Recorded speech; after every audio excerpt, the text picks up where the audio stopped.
Hello everyone. So today we will talk about Sankhya philosophy. Last video में हमने Indian philosophy की बात की थी, जिसमें हमने देखा था ऑर्थोडॉक्स अनऑर्थोडॉक्स सिस्टम.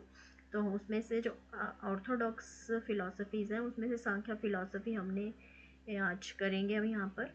ठीक है, डिटेल में करेंगे. Sankhya philosophy. Sankhya is one of the oldest and most systematic schools of Indian philosophy. It presents a dualistic theory of reality, dividing existence into Purusha, means consciousness, and Prakriti, matter. Traditionally attributed to sage Kapila, it emphasizes rational understanding rather than blind belief.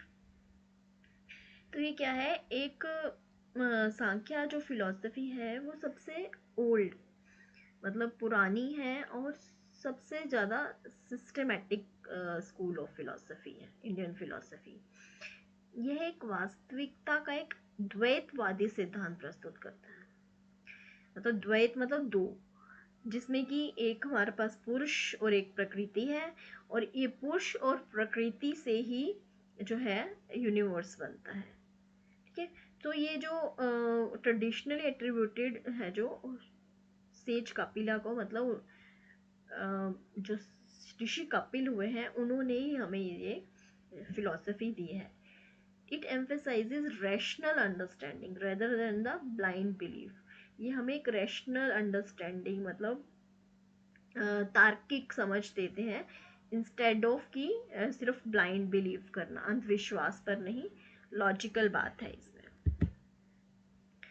देखेंगे meaning क्या है सांख्या का. Sankhya means enumeration, and this philosophy based on rational analysis and knowledge leads to liberation. देखते हैं अब detail में. The term Sankhya means enumeration और number, referring to the detailed classification of reality. It is knowledge centered philosophy. Liberation is achieved through correct understanding. इस philosophy के according क्या है कि जो हमारे को मोक्ष है या मुक्ति है वो एक सही समझ से मिलती है. It uses logic and analysis, making it one of the most scientific Indian philosophy.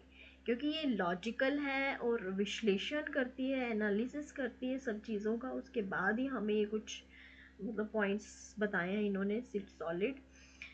तो इसलिए ये जो साइंटिफिक इंडियन सिस्टम में से एक है. फाउंडर कौन है इस फिलॉसफी के, तो ऋषि कपिल, जो सांख्य दर्शन का संस्थापक माना जाता है. उनकी जो शिक्षाओं का उल्लेख भगवत गीता और विभिन्न पुराणों जैसे ग्रंथों में मिलता है. His teachings are referenced in text like the Bhagavad Gita and various Puranas. और उन्होंने क्या किया है कि जो भी मतलब फिलोसफिकल आइडियाज़ हैं उसको सिस्टमेटिक फ्रेमवर्क में व्यवस्थित करने का, ऑर्गेनाइज करने में योगदान दिया है ये जो ऋषि कपिल. उन इस फिलॉसफी के अकॉर्डिंग नेचर ऑफ रियलिटी क्या है. नेचर ऑफ रियलिटी मीन्स ये एक ड्यूलिस्टिक फिलॉसफी है, मतलब पुरुष और प्रकृति की बात करती है. ठीक है, उसके अकॉर्डिंग टू अल्टीमेट रियलिटीज है, पुरुष एंड प्रकृति. ठीक है, पुरुष मीन्स कॉन्शियसनेस, हमारी चेतना, और प्रकृति की बात करते हैं तो वो मैटर से means matter, physical world. So Sankhya explains reality through dualism. Two fundamental realities exist according to this philosophy. दो मतलब रियलिटीज हैं. एक है पुरुष मतलब कॉन्शियसनेस, स्पिरिचुअल प्रिंसिपल, एंड प्रकृति अनकॉन्शियस मतलब material principle. All existence is the result of interaction between these to.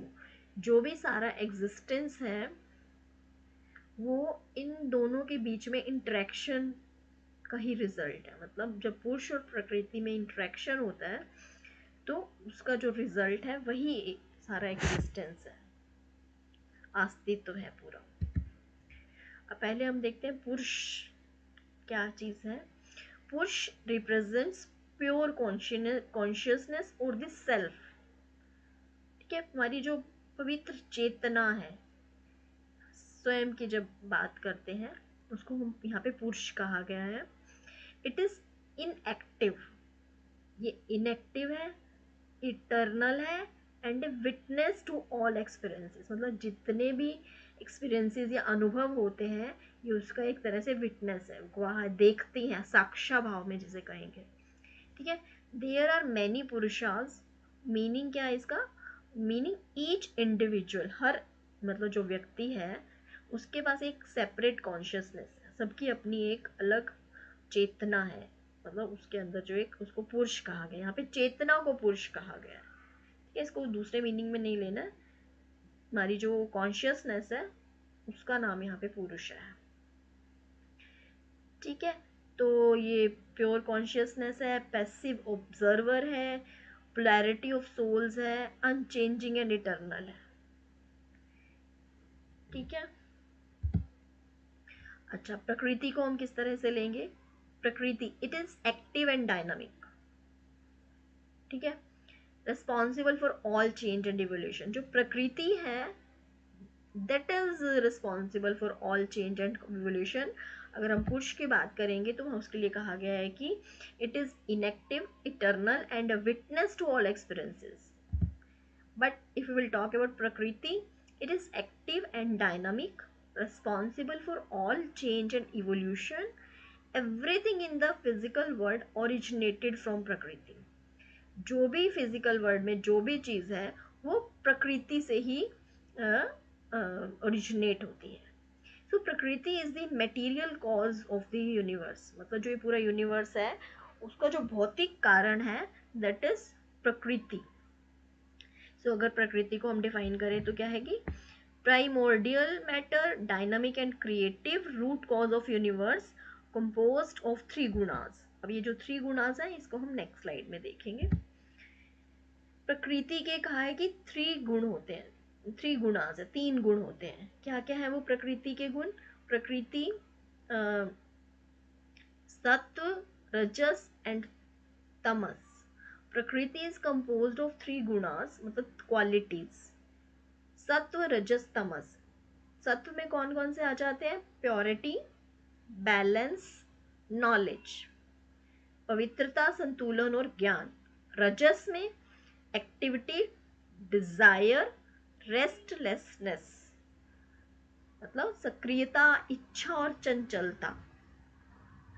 तमस में इनर्शिया, इग्नोरेंस, डार्कनेस, मतलब जड़ता, अज्ञान और अंधकार। जो ह्यूमन बिहेवियर है और उसकी जो पर्सनैलिटी है are influenced by dominance of these gunas. मतलब जैसे एक इंसान है, अगर उसमें मतलब जो ये गुण है उसके हिसाब से ही मतलब वो उसका बिहेवियर और पर्सनैलिटी रहती है। जो गुण ज़्यादा डोमिनेट करते हैं वो उसी तरह से उसकी प्रकृति रहती है। जैसे कि सत्व गुण जिसमें ज़्यादा है, प्योरिटी, बैलेंस, नॉलेज, ठीक है, तो वो वैसे ही उसका बिहेवियर और पर्सनैलिटी होगी। अगर किसी इंसान में रजस, मतलब एक्टिविटी ज़्यादा है, एक्शन में बहुत इच्छाएं और रेस्टलेसनेस, मतलब काम काम काम, भागम भाग जिसे कहेंगे सिंपल लैंग्वेज में, तो मीन्स उसमें रजस गुण ज़्यादा है, तो वैसे ही बिहेवियर और पर्सनैलिटी रहेगी। अगर कोई जड़ता है, जिद है, इग्नोरेंस, अज्ञानता में है, डार्कनेस में है, तो वो कहेंगे तमस गुण। तो हर इंसान में, जैसे हर ह्यूमन बीइंग में क्या होता है कि ये तीनों गुण होते हैं, तत्व, रजस और सत्व, रजस और तमस। ठीक है, जिसमें सत्व ज़्यादा है तो उसकी पर्सनैलिटी वैसी लगेगी, किसी में रजस ज़्यादा है, किसी में तमस ज़्यादा है, तो ये परसेंटेज रहती है। ठीक है, किसी में सत्व गुण बहुत ज़्यादा है, 90% है, रजस और तमस सिर्फ 10% है। तो ये सबका वेरी करता है, सबके अलग अलग पर्सनैलिटी और बिहेवियर रहता है इन गुणों की डोमिनेंस के कारण। अगर हम बात करते हैं 25 तत्वास, जो सांख्या है वो जो रियलिटी है उसको 25 फंडामेंटल प्रिंसिपल्स, जो ये तत्व हैं, इसके थ्रू एक्सप्लेन करती है। इसमें क्या क्या आ जाता है, प्रकृति, सबसे पहले हमने बात की ना पुरुष और प्रकृति की, तो इसमें प्रकृति है, प्रकृति जो है उससे हम बनता है महत, हमारा इंटेलेक्ट, इंटेलेक्ट से हमें आता है अहंकार, ईगो, फिर उससे माइंड, ठीक है, उस हिसाब से फिर बिहेव करते हैं जब माइंड बनता है। हमारे सेंस ऑर्गन्स हैं, मोटर ऑर्गन्स हैं, सटल एंड ग्रॉस एलिमेंट्स हैं, सूक्ष्म और स्थूल तत्व हैं। पुरुषा जो हमने बात की एज द 25th प्रिंसिपल, हमारी जो कॉन्शियसनेस है। This classification explains both physical and psychological aspects of life, ठीक है। तो मैं एक बार फिर से बता देती हूँ, ये वाला जो सांख्य दर्शन है वो 25 मूल तत्वों के माध्यम से वास्तविकता की व्याख्या करता है। इसमें शामिल है प्रकृति, महत मतलब बुद्धि, अहंकार मतलब अहम, मन, हमारी ज्ञानेंद्रियां, 5 ज्ञानेंद्रियां कौन सी हैं, और 5 कर्मेंद्रियां हैं, सूक्ष्म और स्थूल तत्व हैं, और जो 25th हमारा है वो है पुरुष। जो ये क्लासिफिकेशन है ये जीवन के भौतिक और मनोवैज्ञानिक दोनों पहलुओं की व्याख्या करता है। थ्योरी ऑफ इवोल्यूशन क्या है इसके हिसाब से, प्रकृति इवॉल्व्स इनटू महत, जो हमारी प्रकृति है वो महत में इवॉल्व होती है, महत से अहंकार बनता है, अहंकार से माइंड, सेंसेस और एलिमेंट्स, ठीक है, explains creation logically. Universe evolves from prakriti in a logical sequence. First comes mahat, सबसे पहले महत आता है, फिर ahankara arises mind, senses and elements. This shows a scientific and cause effect explanation of creation. यह सृष्टि की जो भी है साइंटिफिक और कारण प्रभाव वाली व्याख्या दिखाता है, ठीक है। मीन्स जो प्रकृति है वो महत के चारों तरफ घूमती है, प्रकृति इवॉल्व्स इनटू महत, महत से अहंकार, अहंकार से माइंड, सेंसेस हमारी और एलिमेंट्स, ठीक है। नॉलेज, थ्योरी ऑफ नॉलेज में क्या आ जाता है इसके according, Sankhya accepts 3 sources of knowledge. Sankhya philosophy क्या कहती है कि जो हम जितना भी हम नॉलेज गेन करते हैं, जो भी हमें ज्ञान आता है, तो वो कहाँ से आता है, तो उसके अकॉर्डिंग 3 सोर्सेज हैं नॉलेज के, ठीक है। क्या क्या है, फर्स्ट इज परसेप्शन, जिसे प्रत्यक्ष भी कहेंगे, डायरेक्ट एक्सपीरियंस, मतलब जो चीज़ हम अपने डायरेक्ट एक्सपीरियंस से लर्न करते हैं, ठीक है, वो एक हमारा नॉलेज का सोर्स है, परसेप्शन जिसे कहेंगे, प्रत्यक्ष। सेकेंड चीज़ है इन्फेरेंस, अनुमान, लॉजिकल रीजनिंग, मतलब हम अपनी लॉजिकल रीजनिंग से देखते हैं कि यस इस सिचुएशन में कुछ ऐसी चीज़ें हुई थी, तो दोबारा जब वैसी कोई सिचुएशन आती है तो हम एक अनुमान ज्ञान लगाते हैं, इन्फ्रेंस निकालते हैं कि यस ऐसा ही होगा, तो उससे हमारी जो नॉलेज बढ़ती है, हमें नॉलेज गेन होती है ऐसी लॉजिकल रीजनिंग से, इन्फ्रेंस से। एक होती है टेस्टिमनी, शब्द, रिलायबल अथॉरिटी, मतलब जब किसी रिलायबल अथॉरिटी ने कुछ कह दिया, जैसे किसी बुक में लिखा है, कोई ऐसी रिलायबल अथॉरिटी है, तो वो हम मान लेते हैं, वो शब्द है उनके, तो उसको भी हम नॉलेज में मतलब फिक्स कर लेते हैं, यस ये सब ट्रू है, ठीक है। जैसे अगर हम कहें कि गुरु नानक देव जी ने जो शब्द कहे हैं, तो वो एक हमारे नॉलेज का सोर्स है, ठीक है। तो इसको बोलते हैं टेस्टिमनी, शब्द, रिलायबल अथॉरिटी जब कुछ कहती है, ठीक है। सो नॉलेज है जो ये हेल्प्स रिमूव इग्नोरेंस, जो ऐसा वाला ज्ञान है तो ये हमारी अज्ञानता को ख़त्म करता है और हमें लिबरेशन की ओर ले जाता है, मतलब मुक्ति की ओर ले जाता है। इस फिलॉसफी के अकॉर्डिंग बॉन्डेज क्या है, बॉन्डेज के कारण क्या है, bondage is due to ignorance, मतलब अविद्या, जब हमें ज्ञान की कमी होती है, कंफ्यूजन ऑफ पुरुष विद प्रकृति, जब हम चेतना को प्राकृतिक चीज, ये फिजिकल चीज़ों से मिक्स करते हैं, दोनों में कंफ्यूजन रहता है हमारा, पुरुष विद प्रकृति, तो हमें बॉन्डेज मतलब दुख सुख होता है।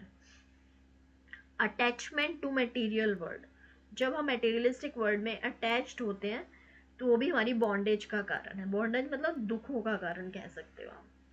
Bondage occurs due to ignorance, मतलब जो बॉन्डेज है, बंधन जिसे कहेंगे, वो अविद्या के कारण होते हैं।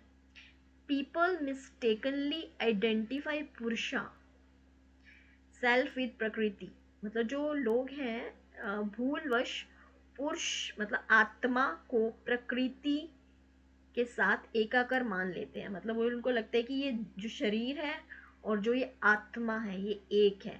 एक्चुअली वो नहीं है, उस भूल की वजह से ही एक बॉन्डेज लगती है, बंधन लगता है।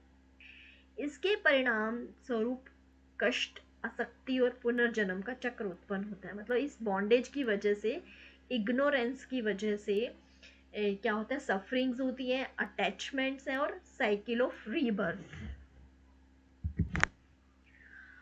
इस फिलॉसफी के अकॉर्डिंग लिबरेशन क्या है, केवल्य क्या है, मतलब freedom from suffering, realisation of true self, separation of Purusha from Prakriti. मतलब सबसे चीज़ क्या है कि फ्रीडम फ्रॉम सफरिंग, दुखों से हमें मुक्ति होनी चाहिए। जो ट्रू सेल्फ है उसको समझना चाहिए, उसका रियलाइजेशन होना चाहिए, और पुरुष और प्रकृति को सेपरेट मानना चाहिए। Liberation means complete separation of पुरुष फ्रॉम प्रकृति। पुरुष मतलब चेतना, आत्मा, और प्रकृति मतलब पदार्थ, उससे सेपरेट है।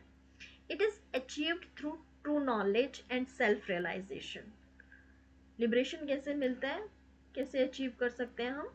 ट्रू नॉलेज और सेल्फ रियलाइजेशन से, सच्चे ज्ञान से, ठीक है, और आत्म साक्षात्कार से, मतलब अपने आप को जानने से।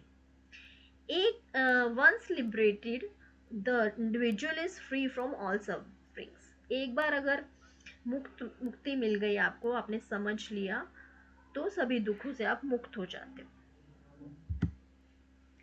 इसमें एथिकल टीचिंग्स क्या है? Self discipline, detachment, discrimination between real and unreal. Sankhya philosophy क्या प्रमोट करती है? सेल्फ डिसिप्लिन, आत्म अनुशासन को बढ़ावा देती है। डिटैचमेंट फ्रॉम मटेरियल प्लेजर्स, भौतिक सुखों से वैराग्य। Discrimination between real and unreal, सत्य और असत्य के बीच विवेक। These values help in achieving spiritual growth. ये जो मूल्य हैं वो आध्यात्मिक विकास प्राप्त करने में सहायक होते हैं। इसकी एजुकेशनल इम्प्लीकेशंस क्या हैं? Importance of self knowledge, holistic development, mental discipline and awareness. ये जो सांख्या फिलॉसफी है, it emphasises self awareness and inner development, आत्म जागरूकता और आंतरिक विकास पर जोर देते हैं। Supports holistic education, physical, mental and spiritual growth. It encourages critical thinking and knowledge based learning. आलोचनात्मक सोच और ज्ञान आधारित शिक्षा को बढ़ावा देते हैं। तो ये इसकी एजुकेशनल इम्प्लीकेशंस हैं। Importance of self knowledge, holistic development, mental discipline and awareness. तो हम इसे कंक्लूड करेंगे सांख्या फिलॉसफी को। तो Sankhya philosophy is a logical and analytical system of philosophy. It has significantly influenced yoga philosophy. Its ideas remain relevant in modern psychology, education and self development. जो philosophy है ये Sankhya philosophy एक लॉजिकल है और विश्लेषणात्मक सिस्टम है. इसने योग दर्शन को काफ़ी हद तक प्रभावित किया है. इसके विचार आधुनिक मनोवैज्ञानिक शिक्षा और आत्मविकास के क्षेत्र में आज भी प्रासंगिक हैं. Means it's ideas remain relevant in modern psychology, education and self development. ठीक है, तो ये सांख्या फिलॉसफी के बारे में आज हमने डिटेल में किया कि यूजीसी नेट पेपर 2 एजुकेशन में इसमें से ज़रूर क्वेश्चन आता है, तो ये आप वीडियो अच्छे से देख लेना. ठीक है। Thank you so much.